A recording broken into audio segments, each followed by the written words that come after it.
La palabra de Dios hoy en 2 capítulo 8, versículo 9, dice: porque ya conocéis la gracia de nuestro Señor Jesucristo, que por amor a vosotros se hizo pobre, siendo rico, para que vosotros con su pobreza fueseis enriquecidos. Entonces, mi mensaje de hoy se llama Pobreza y riquezas de Cristo. Y quiero que ponga todo su corazón. Quiero pedirle que hoy no se distraiga con tu celular, no se distraiga con nada, porque es un mensaje del Espíritu Santo de Cristo para tu vida, para nuestra vida, por causa de todo lo que Él hizo en nuestra vida. Y como vemos acá, el texto comienza así: porque ya conocéis la gracia de nuestro Señor Jesucristo. Así dice 2 Corintios 8, 9.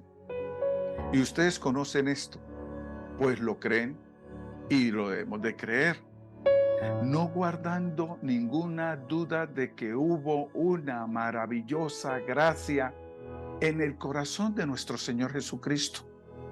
La gracia de Jesucristo es un atributo de nuestro Padre y del Hijo y también del Espíritu Santo. Y ustedes saben que hubo infinita gracia, favor y compasión en el corazón de nuestro Señor Jesucristo. Y fue eso, y no los méritos de nosotros, lo que nos ha inducido a abandonar esas prerrogativas reales del cielo y soportar estos sufrimientos y aflicciones de nuestra condición moral. Iglesia, promesas y bendiciones. Por eso nosotros ya conocemos la gracia de nuestro Señor Jesucristo. ¿Cuántos dicen amén? ¿Están aquí conmigo? Amén, qué bueno, por sus manos. Entonces, iglesia, promesas y bendiciones, ustedes conocen también esta gracia, porque han aprendido a percibir su resultado. Me explico. Ustedes no solo conocieron una semilla, sino que conocen las benditas flores que han brotado de ella, porque está todo en su gracia. Él se hizo pobre para que todos nosotros fuéramos, ¿qué? Enriquecidos, ¿cierto? Y al tomar de esas riquezas, ¿Él qué consiguió para todos nosotros? Que bebió una amarga copa y bebió del vino que adobó con sus, digámoslo así, pongámosle imaginación, entendimiento, sus granadas de uvas, de tal manera que ahora tú y yo conocemos la gracia de nuestro Señor Jesucristo por su fruto y su resultado. Entonces, aquí el apóstol Pablo está exhortando a unos cristianos que estaban en Corintios en esa liberalidad que existe al día de hoy, porque ellos están constituyendo una comunidad como lo que estamos nosotros hoy acá, y estamos nosotros acá, ¿por qué? La comunidad de nosotros al día de hoy es más rica que la iglesia que hubo en Filipos, porque Pablo le dijo a la iglesia de Macedonia que su pobreza había sido a menudo muy generosa con los pobres. Ustedes ven en sus naciones, en sus familias, muchas personas que son generosas con los pobres. Pero Pablo viene y persuade a los corintios que gozaban de una mayor prosperidad. Pero había una competencia entre estos hombres de varias ciudades, como los de Filipenses, que no lo podían superar. Después de que Pablo les hubo citado ese ejemplo, sintió que podía recurrir a un argumento mucho más sólido. Él parecía decirles cómo he de conocer la gracia que poseen si no es por sus obras. Les decía Pablo a ellos: ¿cómo es saber que tienen a Cristo en sus corazones si no es por lo que dan de gracia para ayudar a sus amigos más necesitados, para no llamar pobres? Entonces, Pablo, mirando esta cita bíblica, él luego les proporciona algo muy importante en sus vidas. ¿Qué les proporciona? Póngame cuidado. Esta palabra viene con un poder para nuestro corazón. Él proporciona en este versículo como la prueba de que hemos de ver la gracia por los resultados que esto está produciendo. ¿Por qué? Porque Él dice, ya conocéis la gracia de nuestro Señor Jesucristo, que por amor a vosotros se hizo pobre, siendo rico, para que vosotros con su pobreza, pues es que, dígalo, enriquecidos.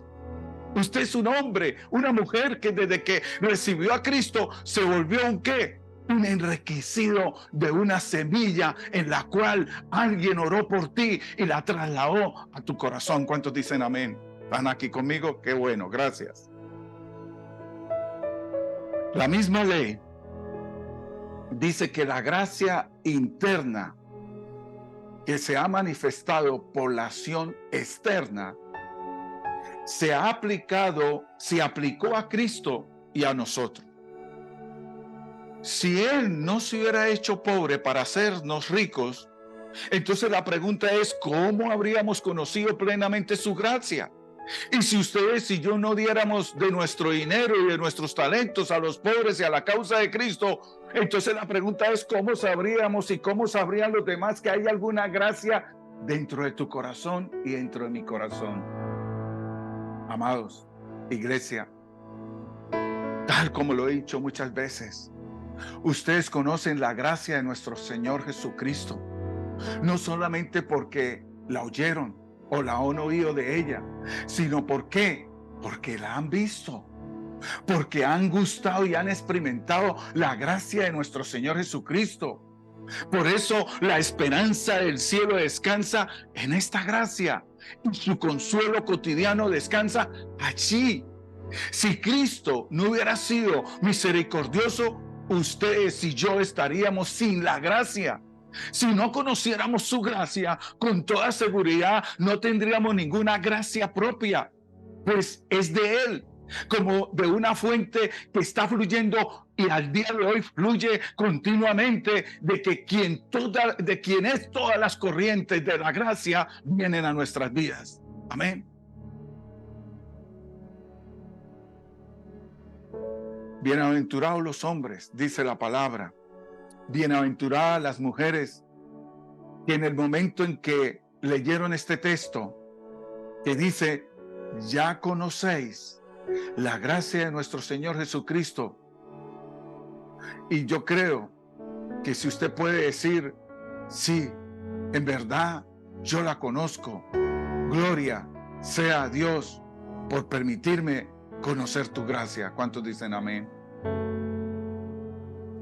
Entonces, mis amados, lo primero que vamos a hablar en esta mañana o de pensar es que la pobreza de nuestro Señor Jesucristo, por amor a vosotros, se hizo pobre siendo rico. Entonces, esta pobreza fue voluntariamente asumida por nuestra causa.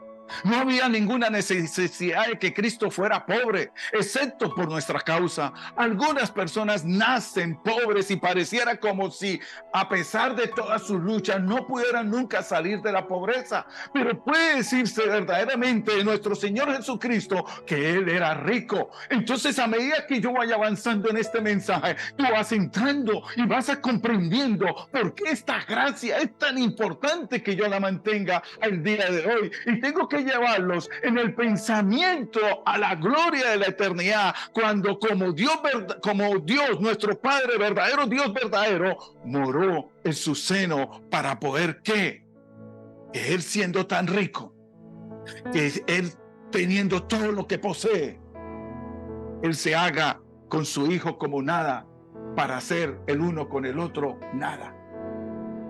No dependía de ninguno de los ángeles que había creado, ni su gloria estaba sujeta a ninguna de las obras de sus manos. Verdaderamente el cielo como su morada no había podido crear 10,000 cielos si no hubiera que, en realidad que él hubiera podido crear 10,000 cielos si lo hubiera podido hacer para poder hacer otra obra diferente a la que nos hizo a nosotros. Esto es hermoso. Verdaderamente el cielo es su morada, dentro de su poder está toda la posibilidad de tener una riqueza inconcebible e inmesurable. Sin embargo, hizo a un lado todo eso. Se privó del poder de enriquecerse y desciende a la tierra para ayudarte y ayudarme. Su pobreza es plenamente voluntaria. Hay una necesidad que es impuesta sobre él por el Padre, como la que usted y yo tenemos en ese plan maravilloso desde que nos creó en el vientre de nuestra madre. Pero en esa única necesidad, Él nos muestra su propio amor. Él no tenía ninguna necesidad en lo que a Él concierne, para que nunca Él tenía que probar esta pobreza aquí en la tierra. La única necesidad que había era que nosotros, Él veía que estábamos tan necesitados, los que estaban en ese tiempo y las próximas generaciones, para llegar hasta este día y oír usted este mensaje. Y Él nos ama de tal manera que viene y nos rescata de esa pobreza para decirte: yo quiero hacerte eternamente rico conmigo y conozcas mis riquezas en el reino de los cielos. ¿Cuántos dicen amén? Entonces la pobreza de nuestro Señor fue también muy enfática. Yo creo que es muy cierto que nadie sabe tanto lo que significa ser pobre como la persona que fue rica una vez. Quien no conoce verdaderamente la bendecida es el emperador caído que tiene que mendigar. Quien sabe verdaderamente en qué consiste la pobreza es el hombre que una vez poseyó abundantes acres o hectáreas de tierra y que al final tiene que rentar un alojamiento en un lugar, en cualquier lugar. Así le sucedió a nuestro Salvador. Él era enfáticamente rico. No se puede comprimir dentro de la palabra rico todo lo que Jesús fue. Él se siente que rico es una palabra muy pobre, aunque sea rica, para describir su condición celestial. Él era enfáticamente rico, y así cuando descendió a la pobreza, fue una pobreza con un énfasis puesto en ella, ya que el contraste es muy grande. La diferencia entre el hombre más rico y el más pobre no es nada simplemente comparada con la diferencia entre Cristo en la gloria de su deidad y Cristo en su humillación, pues la acción fue muy difícil. No podríamos describir sus riquezas y no podríamos describir su pobreza.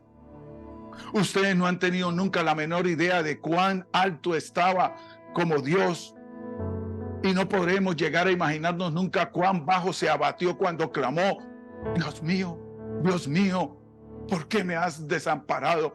¿Por qué me has abandonado? Su pobreza entonces fue asumida voluntariamente y fue enfatizada por el contraste con las riquezas que él antes poseía allá en el cielo. Ahora trataré de que ustedes conmigo podamos examinar algunos de los detalles de esta pobreza. Lo primero, vemos que esta pobreza de Cristo fue vista en su condición. Ser hombre constituía para él una gran pobreza. Óigame, atención, ser para él hombre constituía ser en una gran pobreza. ¿Por qué? Porque la condición humana es una pobre cosa cuando se le compara con la deidad del cielo. Wow, no lo había oído. Recíbalo. Cuán estrecho espacio llena el hombre, y puede llenar un hombre con su condición humana cuando tenemos un Dios que es infinito. Cuán poco podemos hacer nosotros los hombres sabiendo que tenemos un Dios omnipotente. Cuán poco en verdad sabe el hombre, pero Dios es omnisciente. Cuán confinado está el hombre a un solo lugar, pero Dios es omnipresente en tu casa, en mi casa, por esta tecnología, llegando todos en un mismo lugar con el Dios omnipresente. Yo no digo que Jesús cesó nunca de ser Dios, pero si tú y yo recordamos en verdad que se hizo hombre y que al hacerse hombre se volvió pobre en comparación con su condición como Dios. Pero entonces, como hombre, fue también un hombre pobre. Él podría haber nacido en salones de mármol, Él podría haber llegado al centro de un imperio universal en esta tierra y recibir desde su nacimiento el homenaje que le hace toda la humanidad a un rey de Inglaterra, a un rey de Francia, a un rey de España. Pero en vez de eso, ustedes lo saben, fue conocido como el hijo de quién, como usted y yo, el hijo del carpintero, del zapatero, del mecánico, del albañil. Oh, santo, cuánto usted ha dicho, mi papá es esto, pero usted no se ha dado cuenta en qué condición nació.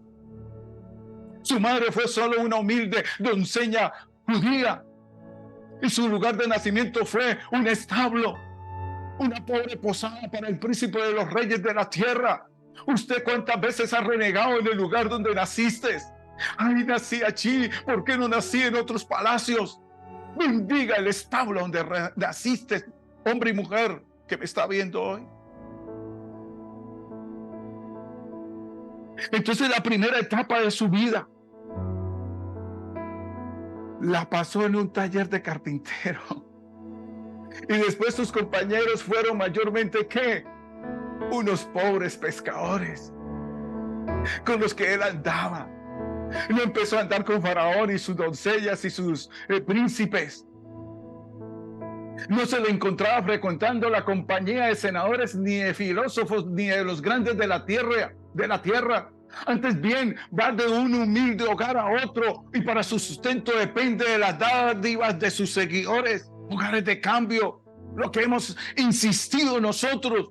Usted no sabe la calidad, la bendición de abrir un hogar de cambio. Es abrir ese establo, esa casa de un carpintero, de un mecánico, de un vendedor, de un peluquero, de lo que se llame. Oh, santo, ya empezó a hablar el Espíritu Santo. Él estuvo toda su vida familiarizado con la pobreza, al punto que podía decir estas palabras que usted muchas veces las ha repetido y las ha leído.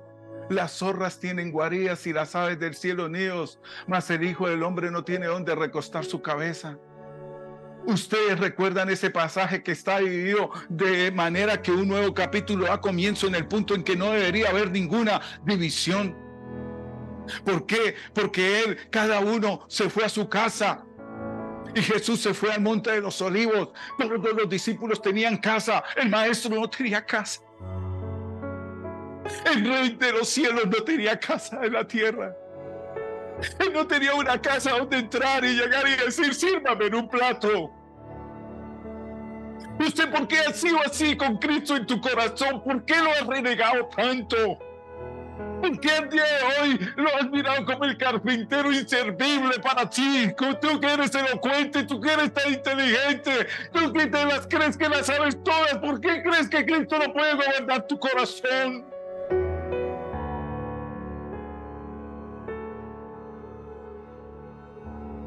Su único hogar estaba entre los olivos donde imploraba a su Dios. Si tú puedes recordar que Cristo mientras estuvo aquí fue un siervo. Era el siervo del Padre. No estimó ser igual a su papá como cosa que aferrarse y tomar forma de siervo. Por eso dice que aquel que quiera ser mi discípulo tiene que tomar su propia cruz y seguirme. Él ha sido bien llamado por nosotros los latinos el siervo de los siervos. Y lo ven en ese carácter cuando se levanta de la cena y se quita su manto y toma una toallita, se la ciñe y pone agua en un platoncito y comienza a lavar los pies de sus discípulos. Y bien dijo, yo estoy entre vosotros como el que sirve. Tal vez la pobreza de Cristo en cuanto a su condición es vista más claramente en su asociación no solo con discípulos pobres, sino con los despreciados de la humanidad. Los fariseos se jactaron diciendo, a los pecadores recibe y con ellos come. Y esta fue la ocasión cuando el médico Lucas, el discípulo Lucas escribió estas palabras. Se acercaban a todos los publicanos y pecadores para oírle. ¿Por qué escribió Lucas esto? Porque él quería hacerse compañero para un bien. Pues él había venido a buscar y a salvar lo que se ha perdido. Por eso un hogar de cambio para nuestra iglesia, promesas y bendiciones, es una tremenda, un satélite de luz que se abre en cualquier parte del mundo. Porque allí Jesucristo dice, por fin uno de los míos en su corazón me lleva en su corazón para poder yo ir a sanar, a restaurar, a liberar, a salvar. ¿Cuántos dicen amén? Pero para aquellos que dicen, ¿yo cómo voy a ir a llevar la palabra? El segundo punto, él se hizo pobre en su reputación. Toda la gloria le pertenece a Cristo. Todas las alabanzas de todo el ejército celestial le ofrecían a él gozosamente. Pero él dijo, yo me tengo que despojar a sí mismo. A menudo cuando estaba aquí, los hombres lo trataban con todo el escarnio y el desprecio que podían expresar como te tratan a ti y a mí. Permítame citar despacio estas palabras que dicen en su palabra. Entonces le escupieron en el rostro, le vendaron los ojos, le golpearon su rostro, le pegaban con las manos de sus manos, diciendo, profetiza, profetiza Cristo. ¿Quién es el que te está golpeando? Le decía. ¿Será este un hombre comilón y bebedor de vino, amigo de publicanos y de pecadores? Estos hombres le estaban queriendo despojar de su reputación.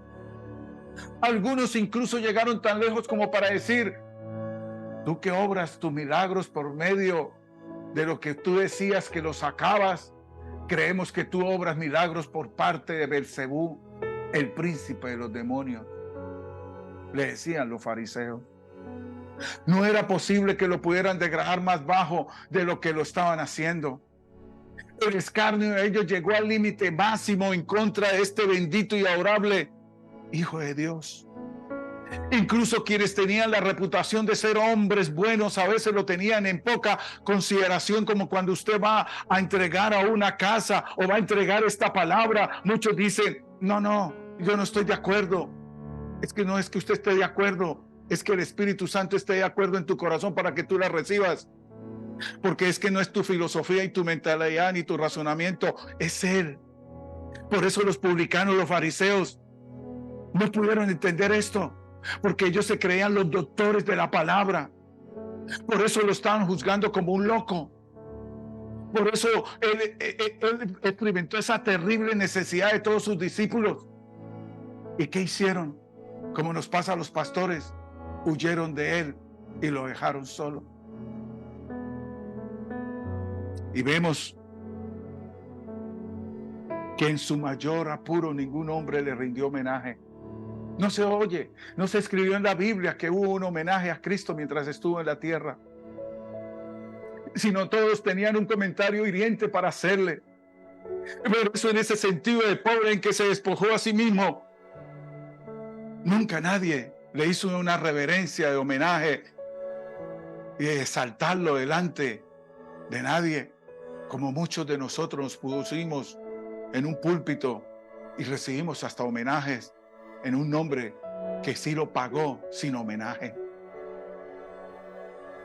Yo no sé si alguno de ustedes ha tenido que hacer nunca lo que les ha tocado hacer a unos cuantos, que después de gozar de buena reputación entre sus discípulos o hermanos de la fe, que deliberadamente sabiendo lo que hacían, han tenido que hacer aquello que habría de sujetarlos a una mala interpretación, a un mal escándalo, a un escarnio, y han tenido que hacerlo por la causa del Señor y sufrir todas las consecuencias sin enfadarse.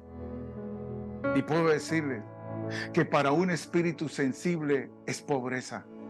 En verdad, ser despojado en respeto que uno ha gozado por largo tiempo, pero sin embargo, el Salvador, por amor a nosotros, se quitó cada uno de sus vestidos de honor que él tenía derecho de vestir y se volvió despreciado y desechado entre todos nosotros, como varón de olores, experimentado en un quebranto original.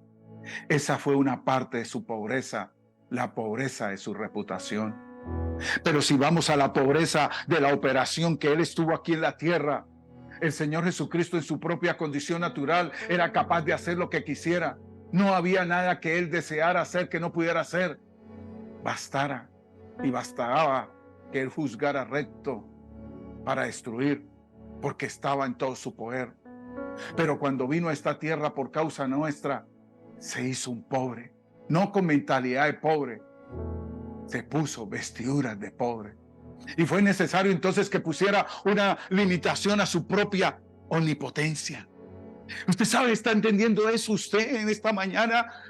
Alguien con toda la omnipotencia, la omnipresencia, la omnisciencia, despojándose de todo para hacerse humano como nosotros, renunció a todo para que el mundo lo entendiera. Cuando le preguntaban que si tenía hambre, lo hacían con una tentación del maligno, la cual le sugirió que debería convertir las piedras en pan. Que si tenía sed, y a su palabra, que el agua hubiera saltado del pozo, pero no tenía que rogarle a una mujer de Samaria y decirle, dame de beber. Él nunca obró un milagro en su propio beneficio. Él se hizo tan pobre en cuanto a sus operaciones, tan incapaz de ayudarse como el más incapaz de entre nosotros. Y esto lo hizo, y fíjense, por una continua determinación de su voluntad, que permanecería siendo pobre porque así lo había determinado.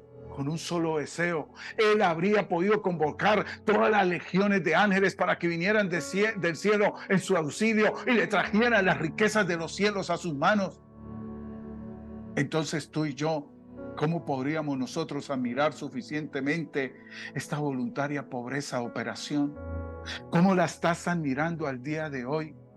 Nuestro Señor Jesucristo ha querido restringirse a perder y a sufrir incluso la muerte, cuando naturalmente poseía el poder de librarse de todas esas pruebas.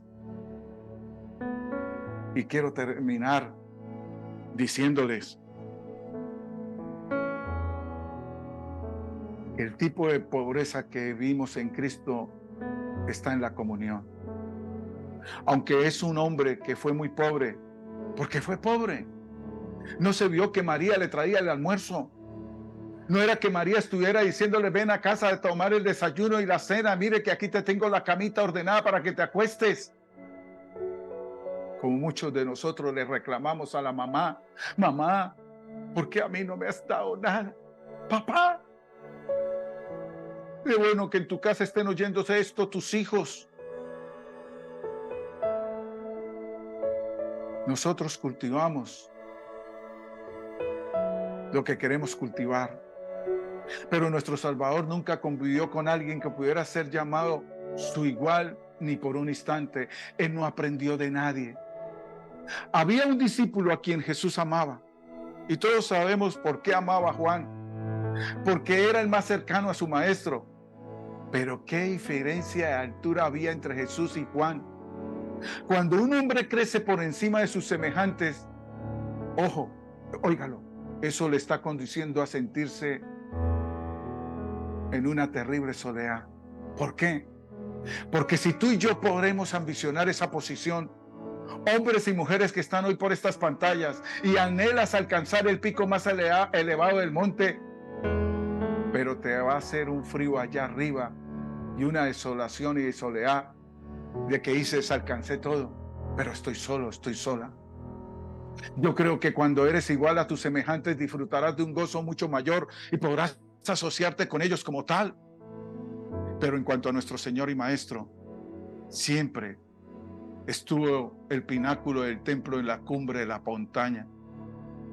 Y yo sé que en su condescendencia Él nunca está allí. Él siempre se inclinó hacia las personas. Él nunca se quedó acostado. Él nunca dijo, hoy no quiero, papá, hoy estoy cansado de caminar millas o kilómetros. Estoy con esto, estoy cansado. Él siempre estaba inclinándose hacia nosotros. Él estaba siempre diciendo, no tengo una provocación del dolor en la espalda, me dio dolor de espalda, no puedo. Él dice, yo me inclino siempre para ser tu compañero y tu socio en la acción que tu corazón te está afligiendo. Jesús se privó de las compañías más selectas que podría haber gozado. Él hubiera podido tomar del Senado de los cielos, de las asambleas de los perfectos, de la multitud de los ángeles, de los seres celestiales que podían ir y venir casualmente con encomiendas de lo alto. Pero Jesús vino aquí principalmente para asociarse con todos nosotros los pecadores, para que su mente perfecta estuviera en contacto constante con nosotros como ignorantes, y para que su espíritu instruido, culto y santo fuera maltratado por todos nosotros los seres frívolos y volubles en quienes no se pueden confiar. Qué pobreza debe haber sentido el fiel, el justo, el veraz, el sabio Salvador, cuando sus discípulos no podían entenderle, y cuando conforme se desvelaba alguna de las más profundas verdades que le habían venido a revelar el Padre en sueños y en visiones. Muchos de sus discípulos volvieron atrás y ya no caminaban con él. Fue una mayor pobreza, aun cuando en el huerto, levantándose de la agonía del sudor sangriento, nadie vino a limpiarle la sangre y a decirle, venga, te limpio, mira cómo estás. Y a pesar de eso, estando así, encontró a los 3 discípulos que amaba más cercanos durmiendo, y tuvo que decirles, ¿así que no habéis podido velar conmigo una hora? Entonces se encontraba él en esas profundidades de la pobreza en cuanto a una comunión de su espíritu. Un hombre puede ser muy pobre en cuanto a bienes materiales y puede ser capaz de soportarlo, y puede asumir las deudas de otro, pero también podrán abrumarlo seriamente. Sin embargo, la carga no puede quebrantarlo. Pero cuando pierde su carácter sin ninguna culpa propia y solo porque desea liberar a otro, y cuando tiene que entrar en contacto con el pecado de otro y no puede evitar entrar en contacto con él, pero Cristo, con su mente que es pura e inocente, él seguía mostrando su pobreza terrible para poder llegar a esa clase de hombre. Iglesia, promesas y bendiciones. El mayor milagro que usted puede saber es que Él hizo todo eso para que usted sea rico en condición. Iglesia, promesas y bendiciones. Porque Cristo lo fue, pero Él en un abatimiento o siendo abatido para Él se eleva para nosotros. Para nosotros no hay mayor honor que ser llamados cristianos del Señor Jesucristo y servir a los siervos de Dios. Ser siervo de siervos es un privilegio que cualquiera de nosotros debe ambicionar. Lavar los pies de los demás es hora de eso tendría que ser ahora un honor para nosotros, y sentimos que así es. Si al siervo se le permite ser como su Señor, eso es una gran exaltación para él. Por la pobreza de Cristo nosotros somos hechos ricos en nuestra condición, de tal manera que hoy somos hijos de Dios. Hoy Jesús nos ha hecho reyes y sacerdotes para Dios, dice su palabra en Primera de Pedro y en Segunda de Pedro, y que vamos a reinar por los siglos de los siglos. ¿Cuántos dicen amén, amén, amén, amén? Entonces la condición del cristiano es de elevada exaltación en la proporción en que la condición de Cristo ha sido de humillación y pobreza por ti y por mí. Y de la misma forma sucede con el cristiano en su reputación. Oh, iglesia, promesa, bendiciones, ¿qué reputación nos ha dado Cristo ahora? Él nos ha dado la reputación que Él desechó, pues ahora somos justos en su justicia. Somos agradables con el encanto que Él pone en nosotros. Tenemos un nombre y un lugar mejores que el de hijos e hijas. Ahora no estamos considerados dentro de los culpables, sino dentro de los piadosos. No somos contados entre los rebeldes extranjeros, sino entre los hijos obedientes. Oh, bendito sea el nombre de nuestro Señor Jesucristo, porque nos llegó a revestir de honor cuando se vistió Él de vergüenza. Pagó algo que yo no soy capaz de pagar, ni ustedes, ninguno de nosotros lo pagaríamos. Lo mismo es cierto en cuanto a nuestra operación. Les acabé de decir y les mostré cómo Cristo estrechó y se limitó voluntariamente en su poder. Pero mire cómo ha ampliado nuestro poder. Hay un texto que con frecuencia miro y admiro, y se los voy a decir. Jesús dijo: el que en mí cree, las obras que yo hago, Él las hará también, y aún mayores hará, porque yo voy al Padre. ¿Cuántos dicen amén, amén, amén, amén? Él hace que tú tengas un poder casi ilimitado. No somos nada excepto unos pobres hombres débiles y mujeres débiles. Pero cuán maravillosamente Dios usa a esta clase de hombres y mujeres. ¿No han mirado nunca en la epístola de Pablo cómo representa al ministro de Cristo como siendo tanto un padre como una madre para un alma recién nacida? Cuando él escribió a Filemón, le dijo: te ruego por mi hijo Onésimo, a quien engendré en mis prisiones. Si usted tiene a alguien que usted lo está evangelizando, que usted le está llevando la palabra, ese es un hijo, Onésimo, que el Señor le entregó a usted. Y a los Gálatas le escribió: hijitos míos, por quien vuelvo a sufrir dolores de parto hasta que Cristo sea formado en vosotros. Eso es lo que sufrimos nosotros los pastores cuando empezamos a levantar hombres y mujeres para abrir hogares de cambio, sufrir dolores de parto hasta que ustedes esté formado Cristo en sus corazones. ¿Acaso no es algo muy maravilloso que seamos llamados un hombre hermoso, colaboradores de Dios? Es decir, nuestra debilidad, óigalo, tu debilidad colaborando lado a lado con la omnipotencia misma del que lo sabe todo, el que lo sabe llevar todo. Iglesia, promesas y bendiciones. Tal vez ustedes no sepan cuán grande Cristo los ha enriquecido. ¿No han comprobado alguna vez cuán rico los ha hecho en el poder de la oración? Yo me admiro las oraciones de las madrugadas que hacen los intercesores acá, cómo ellos han crecido en esa intercesión. Pero Él te dice en esta mañana, iglesia, promesas y bendiciones: abra tu boca y yo la llenaré. Si permanecéis en mí y mis palabras permanecen en vosotros, pedid todo lo que queréis y os será hecho. ¿Lo crees, iglesia, promesas y bendiciones? Créalo, créalo, créalo, créalo. No se canse de decir: yo lo creo, yo lo creo, yo lo creo. Y si nosotros no usamos lo suficiente el grandioso nombre de Cristo, pero si lo hiciéramos, obraríamos milagros. Quiero decir, no en el mundo material, sino que los milagros espirituales estarían a nuestra entera disposición. Los milagros espirituales. Porque por su pobreza de operación, nuestro grandioso Señor Jesucristo nos hizo enriquecer con un portentoso poder de gracia. Iglesia, he aquí, Él nos ha dado hoy la comunión para afirmarse en ti.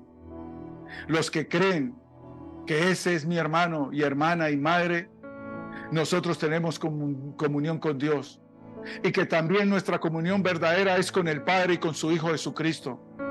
Iglesia, termino de esta forma. Qué riquezas tan tremendas nos ha dado aquí.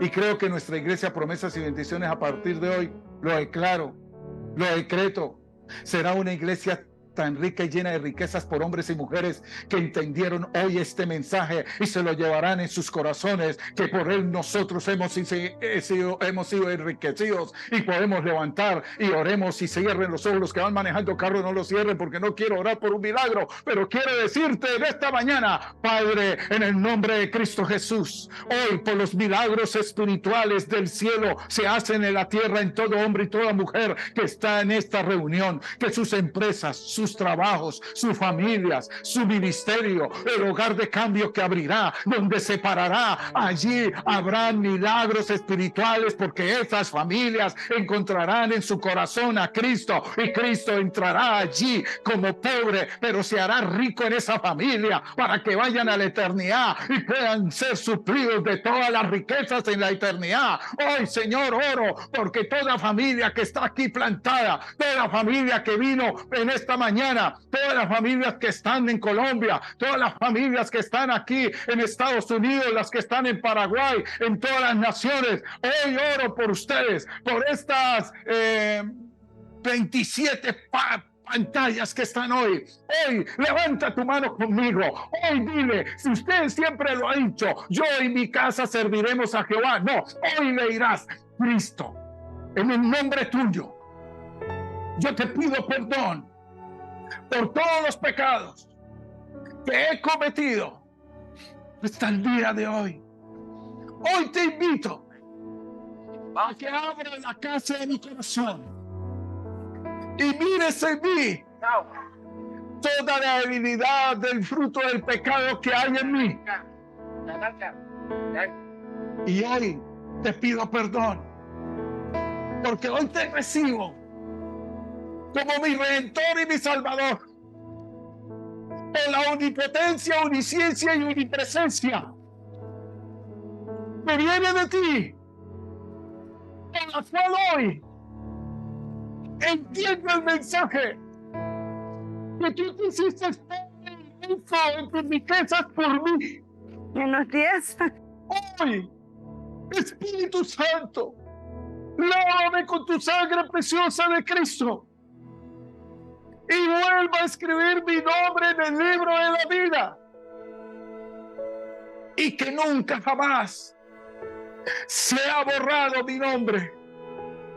Jesucristo, esta casa es tu casa. Hoy le hablo al umbral de las puertas de mi casa. Dilo, dilo. Hoy le abro al umbral de las puertas de mi casa. Se abren para que Cristo use mi vida como líder, como servidor, como voluntario, para entregar el mensaje de tu palabra a muchos que están en condiciones y necesidades de ti. Hoy le hablo a mi familia. Dilo, no le dé temor. Le hablo a mi familia.